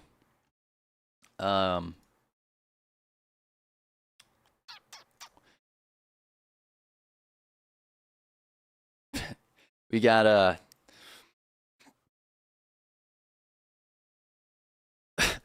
we got one more video. We're gonna watch one more video going in with the spirit of curiosity. Going in with the spirit of curiosity. We've got this video. Synchronicity, Carl Jung's most disturbing theory about reality. Dun dun dun. Is this an ad? We don't want to watch the ad. Okay, bam. Lock in. Prominent American writer Mark Twain was born on November 30th, 1835. On that same day, a comet known as Halley's Comet had just recently passed its closest point to the Sun on its orbital path, becoming perceptible from Earth to the naked eye for the first time in roughly 75 years. Known as a short period comet, this occurrence happens once every 75 years or so. And so, 75 years later, the comet made its next visible appearance. On the day after it was at its closest point to the Sun, on its departure away from Earth, April 21st, 1910, Mark Twain died of a heart attack. The same day he was born and the same day he died occurred alongside the comet's rare proximity to Earth. What the fuck? Oh, also I didn't say, the first time I went to her house, I had like flowers behind, like, cause the next time I went to her house, basically, I had like flowers behind my back and I was waiting for her to answer the door. And like I turned and I looked at the sky, and right when I looked at the sky, I saw a shooting star, like right in the exact place that I looked. And I feel like that's a sign. I don't know, there are just lots of like unexplainable things that led me to her, and she means the world to me. But let's keep watching this. That's fascinating. Mark Twain was born on the day there was the comet and died on the day there was the comet. What the hell? What the hell? Almost as if their journeys were aligned, synchronized. Even more eerily, Twain spoke of having a fascination and affinity with the comet throughout his life. The year prior to his death, he even wrote, "I came in with Halley's Comet in 1835. It's coming again next year, and I expect to go out with it. It would be a great disappointment in my life if I don't. The Almighty has said, no doubt. Now here are these two unaccountable freaks. They came in together. They must go out together." What? He said he wanted to go with the comet? He said he wanted to go with the comet? He wanted to die with the comet? No, like, realistically though, I'm not talking about her anymore. I'm sure one day we'll be on more on each other's stuff or whatever. I think it's better just to keep like relationships off of social media most of the time, especially like at a certain caliber. I don't know. What was I gonna say? I was gonna say something. I was gonna say something thoughtful. Oh, I was gonna say. But no, I'm very grateful, like, to her and her family, and like she's kind of like been like a light at this like part of my, like, honestly, like through some of the darkest days of my life, and yeah, I've never like told her, but like I don't know if I would. I don't know who I don't know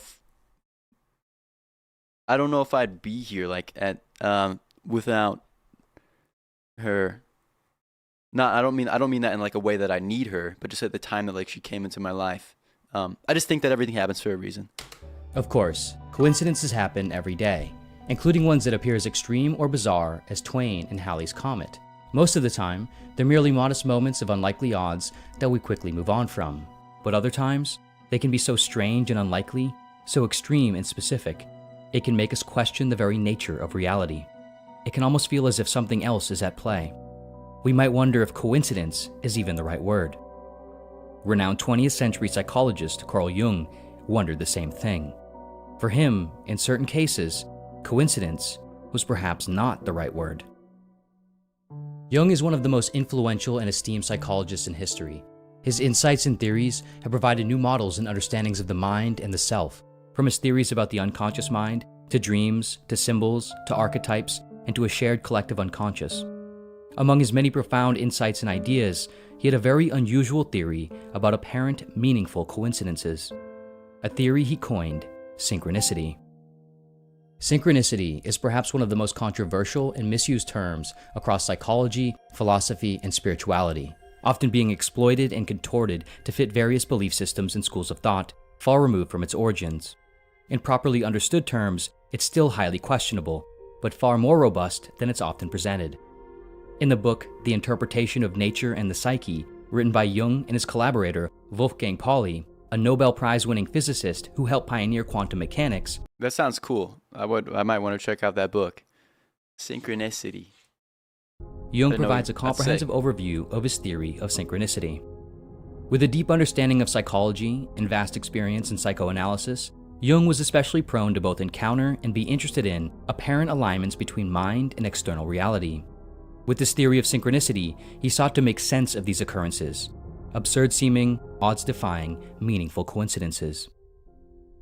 Jung defined synchronicity as the following: the simultaneous occurrence of a certain psychic state with one or more external events which appear as meaningful parallels to the momentary subjective state. In other words, for an instance to be a synchronicity, it can't merely be a coincidence. It must include 4 central qualities. First, it must be at least 2 separate events where one is internal, like a dream, thought, or feeling, and the other is external. Second, there must be an acausal connection between the events. That is, they don't directly cause or affect the other. Third, the events must be experienced as meaningfully related. And fourth, the events must occur in close temporal proximity. Being meaningful is essential both in symbol and in time. Meaningful, according to Jung here, is when the internal event has a direct or symbolic parallel with external reality, and the perceived alignment elicits a sense of importance. This video rocks. I like how it's not AI. I think the first video we watched was AI. I like all the little intonations in this guy's voice. I like the sounds that his mouth makes. That sounds really fucking weird, but I just like all the imperfections that make it clear that the video is not AI. I really like that. I quite like that. To help clarify the distinction between coincidence and synchronicity, Jung writes, "Today is Friday. We have fish for lunch. Somebody happens to mention the custom of making an April fish of someone. That same morning, I made a note of an inscription which read, 'The man is completely a fish from the middle downwards.' In the afternoon, a former patient of mine, whom I had not seen for months, showed me some extremely impressive pictures of fish which he had painted in the meantime. In the evening, I was shown a piece of embroidery with fish-like sea monsters in it. On the morning of April 2nd, another patient, whom I had not seen for many years, told me a dream in which he stood on the shore of a lake and saw a large fish that swam straight towards her and landed at her feet. I was at this time engaged on a study of the fish symbol in history. Only one of the persons mentioned here knew anything about it. The suspicion that this must be a case of meaningful coincidence, that is, an acausal connection, is very natural. I must own that this run of events made a considerable impression on me. It seemed to me to have a certain numinous quality. In such circumstances, we are inclined to say, that cannot be mere chance, without knowing what exactly we are saying. The strength of an impression, however, proves nothing against the fortuitous coincidence of all these fishes. One must remember that fish on Friday is the usual thing, and on April 1st, one might very easily think of the April fish.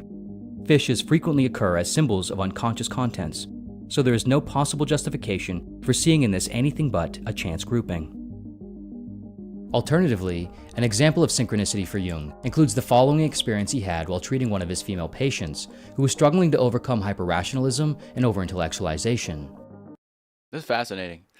I think I'm very fascinated by the universe and all the things that we don't know. All the things that we don't know, how things line up. It's quite mysterious. It's quite a mysterious mug which we inhabit. A lot of complicated words. Yeah, I guess you could say that.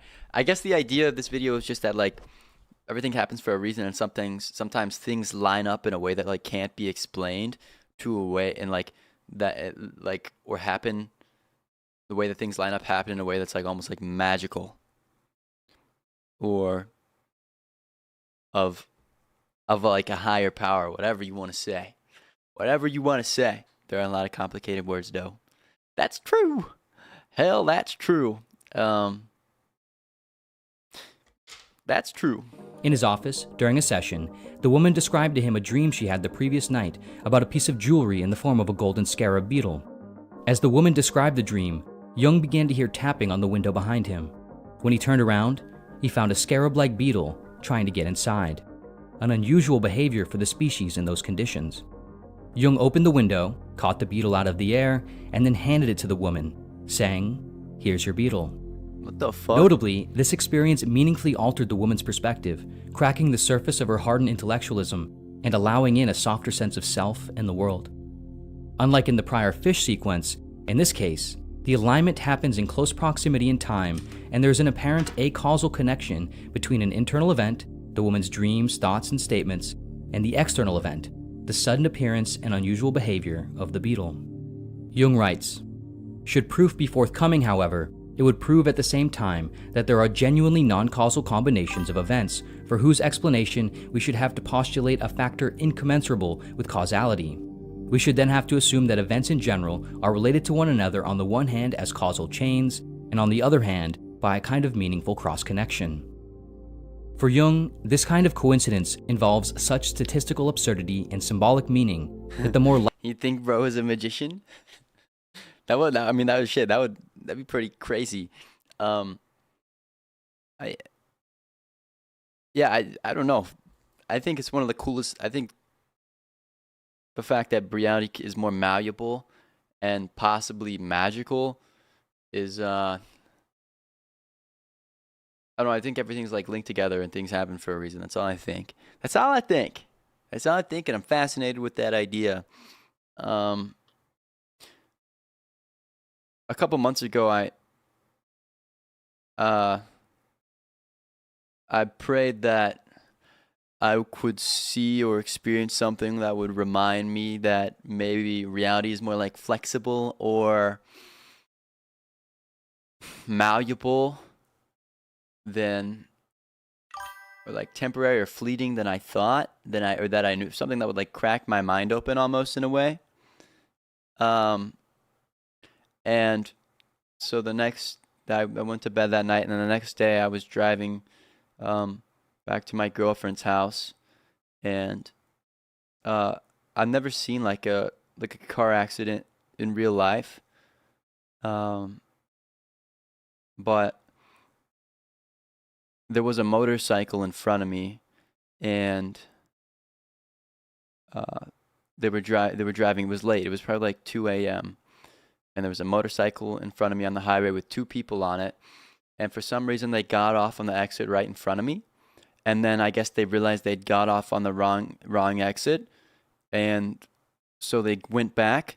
They went back to get back on the highway, but there was like a raised ledge. There was like a little sidewalk kind of like separating the median from the other side of the highway, instead of it just being completely flat with the white lines. You know what I mean? There was like a raised ledge. And that simple like millisecond like mistake to like go back. Then I watched the bike go over that. They were probably going like 75 miles per hour. And I just remember seeing like the bike like flying through the air next to my car as I'm driving like 70 miles per hour, like parallel with my car, and seeing like sparks fly, like literally like the bike like in the air, like doing like circles.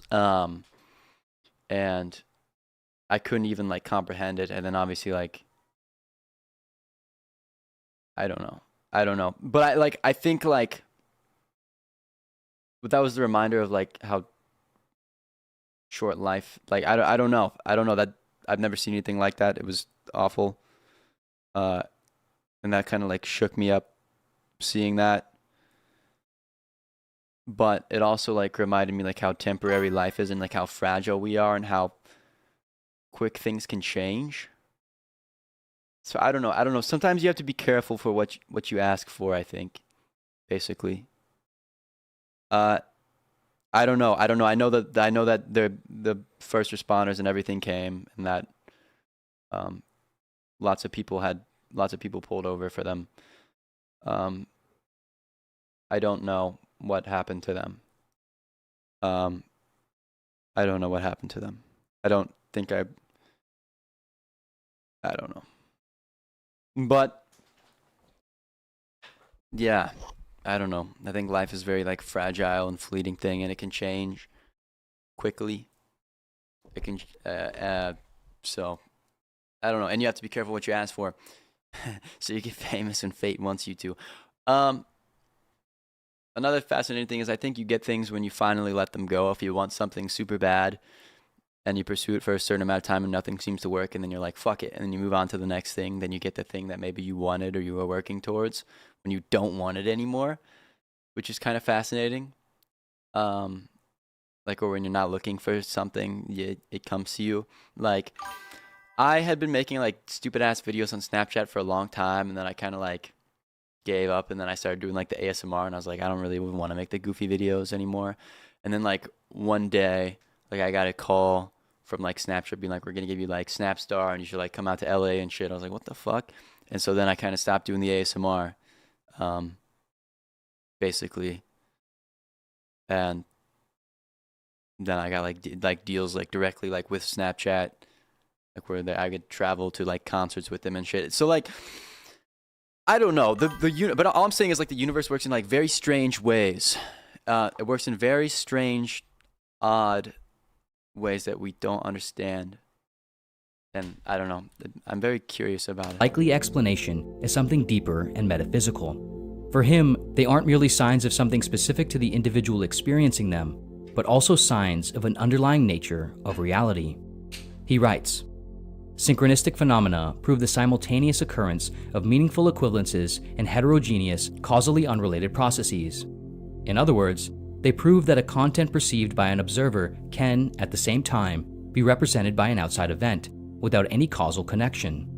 From this it follows either that the psyche cannot be localized in space, or that space is relative to the psyche.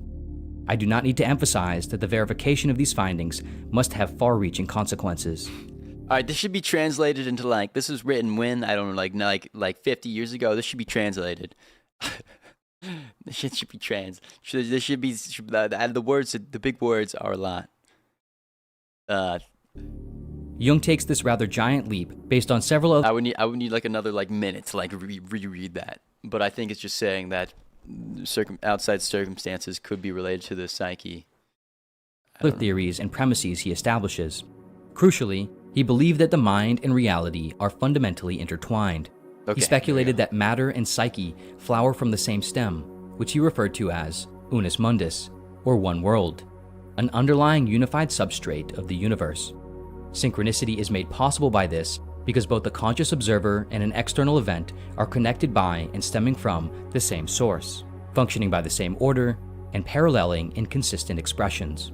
A synchronicity is a moment in which this connection or underlying order is revealed. With this, Jung is effectively departing from a materialist, physicalist view of reality and consciousness. Here, the fundamental nature of the universe becomes a single unified whole. Time becomes an illusion at the foundations of the psyche and reality. The unconscious mind becomes Activate Windows. unbounded and eternal. Reality is not matter over mind or mind over matter, but mind and matter as one. In doing this, Jung effectively arrives at a novel version of a long-standing philosophical and spiritual idea, one that has transcended history and geography. Similar notions of a unified order of reality have echoes spanning back to the voices of Heraclitus and the Stoics, with their idea of the Logos, Taoism's notion of the Tao, Hinduism's Brahman, Arthur Schopenhauer's concept of the will, along with many others. Imagine reality is a simulation. They never activated Windows. It could be a simulation. It's a pretty damn good simulation, though. Like, if it is, and so you might as well just experience it. I don't think. One time I had a thought. I don't smoke anymore. But I'd smoke some wheat, like maybe like once or twice a month. Like a year and a half ago, and I just like journal. I would just sit and journal. I don't smoke anymore. I'm not a moker. I don't be moking.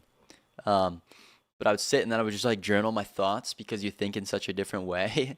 And one of my thoughts is, what if reality is a simulation, but whoever created the simulation put love into the simulation so that you never question if it is a simulation? Because why would you question something that feels as real as love? That was like a crazy high thought. Because I mean, you're never gonna question. I wasn't a stoner. I would smoke once or twice a month. That doesn't mean I was a stoner. But if you think like that's a crazy thought. But I don't know. Even if that would be true, then why would you W stoner? I'm not okay. Really? No, I was never high during the videos. Or I might have been one time. I might have been for one video. I don't remember which video. Jung himself writes, "If this is nothing less than a restoration of the original state of the cosmos and the divine unconsciousness of the world, we can understand the extraordinary fascination emanating from this mystery. It is the Western equivalent of the fundamental principle of classic Chinese philosophy, namely the union of yang and yin in Tao, and at the same time, a premonition of that third thing, which, on the basis of psychological experience, I have called synchronicity." Of course, with all these theories, there's much that one is left to wonder about and question. In terms of synchronicity specifically, You think you know which video it is for real? can things truly be acausally linked? Can two or more events be directly related to and affecting of each other without any tangible connection? Moreover, how can we ever know? Beyond that, what is this one world from which everything stems? Why are there specific archetypes and symbols and orders associated with it? And why only those kinds? Who decides what's symbolic and meaningful? Ultimately, we are so good at creating meaning. The one where I talked about the cheese dimension? No, that actually, I don't think that was. I think the only one I might have been was the Japan Hall one. That might have been it. That might, and I don't know if I mentioned that, unless that's that one. We become I don't really know. bad at discerning truth. We see meaning everywhere because we create it with each perception, each breath, each step, each thought. And perhaps, with billions of people, trillions of thoughts, trillions of actions, and trillions of moments, the odds that two things that are seemingly the same happen in alignment, in time and space, between the inner and outer domains, is what one would actually come to expect. Perhaps not. A theory like synchronicity, as well as its foundations and counterparts, are unfalsifiable. They cannot be proven false or tested against evidence. They exist less in the realm of science and more in that of the supernatural. Based on my videos, I've had a few stoner ideas and more than a few of them. I like things that like seem weird, or like seem like oddly or strangely creative in a way that's like that like makes your brain be like, that's weird. I like things like that. I like imaginative things. I would like to write a book. Researcher and author Roderick Mayne writes, in the introduction of the book, Jung on Synchronicity and the A book! Paranormal, the It's culmination a synchronicity. we integrate with it. It reminds us that there is something inherently other about everything, something beyond our comprehension that we participate in without understanding, like an infinite Wowzers. game of hide and seek, where the hider is also the seeker, but we haven't looked enough places to discover this yet. One of the easiest ways to dismiss an idea is to say, it's just a coincidence. But if everything that happens is merely a coincidence, one is still left to wonder, why are coincidences happening? Why is anything happening? Oh, I don't know. I don't know. Regardless of what reality is fundamentally made of, with each of our choices and actions, we clearly affect it. Our world is partly contingent on what we do, share, express, and pursue. And this video's sponsor, Odoo, No! allows you to more easily take control What of the and fuck? change your reality. In the past, building a website or managing a business was extremely complex, Oh my overwhelming. God. Your website is out in the world, and your Oh my project or God. business is for the first year. Odoo makes everything simple. That's the whole point of the fucking video. Odoo. The universe may be confusing, but you know what does make sense? Odoo. Get Odoo. Odoo. Odoo is the answer. Motherfucker put that shit at the end of the video like it's the answer to the cosmos or some shit. That's the answer. Oh, I get it now. It's about Odu. I get it now. It's about Odu. Dude. Son, I'm crying. Son, I'm crying. You know what? R.I.P. Oliver Tree, though. Y'all see that? I used to really, really like his song, Hurt. I still like that song. Imagine the universe is sponsored by something. The sponsors are what make everything possible. What? What? No way. It can't be. But this is like coming to the end of the stream. This is my favorite song of all time, though. I want to close out with this tune, Resonance by Home. This song feels like wonder, curiosity, fear, and awe for new experiences. That's the feeling I would attribute to this song. Good tune, good tune. Good tune, I love this tune. Oliver Tree probably likes this song, R.I.P. That's actually very sad, though. He has got some good music. He has some good music. Good tunes.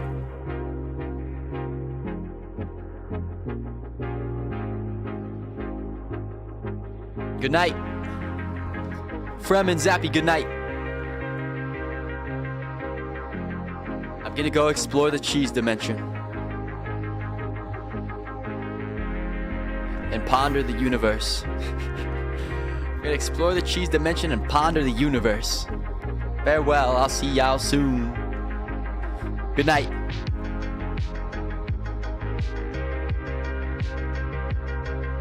Explore the cosmos.